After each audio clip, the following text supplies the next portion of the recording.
Can we have human-centered capitalism?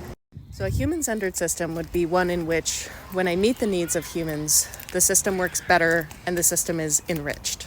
And I'll share something I learned when I started giving away plants in my neighborhood. I thought, I'm going to start all these seeds for edible plants, and then I'm going to give them away to the neighbors, and then lots of edible plants will be grown in my neighborhood this year. When I do that, everyone is enriched. My heart is enriched. I'm enjoying what I'm doing. Everyone gets to receive free stuff. All of the businesses around me that sell plants now have a vested interest in me not doing this. I'm actually threatening their business and their livelihood. So the more that I meet human needs, not through capitalism, the more that takes away prosperity from capitalism. Capitalism not only wants to commodify the meeting of every human need, but it also has trouble valuing the meeting of human needs, such as maternal care. Capitalism seems pretty anti-human well-being. Well, what are we supposed to do? Are we supposed to go back to the barter system? Nobody said that you can't have money exchange in order to meet human needs. Capitalism is the transformation of everything into money, of time into money, of people into money, of suffering into money, of war into money. I don't think the problem with capitalism is that it is pro-human or anti-human, but that it absolutely disregards human well-being overall. And furthermore, the way that corporations work in this country actually requires them to be short-sighted. I don't know why, but I've been watching a lot of documentaries from 2004 lately. A really good documentary, if you haven't seen it, is called The Corporation. And in it, they talk about the essential function of corporations in this country and how their personhood is valued over the personhood of human beings. That the personhood of corporations actually has as many rights as an individual person. And that if you had to diagnose this person, they would probably be a psychopath. It's a really cool idea for a documentary. Corporations are just large groups of people trying to work towards a common goal.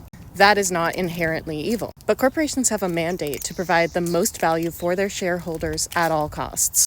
And there's some subtext in there of like, well, yeah, of course you follow the rules and of course you're ethical, but it doesn't seem like anybody really pays attention to that.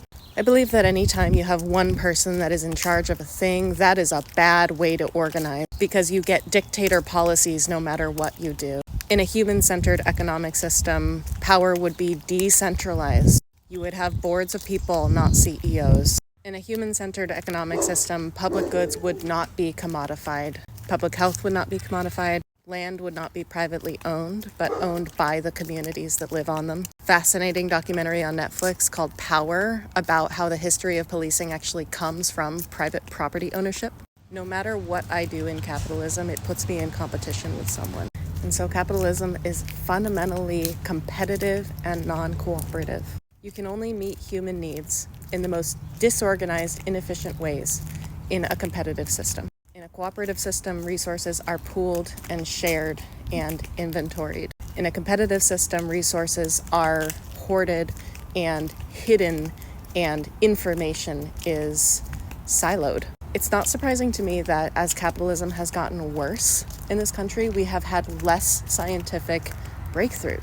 All of our amazing scientific breakthroughs seem to have happened between like 1880 and 1960. It's probably because the incentives in our system are going towards making money off of information.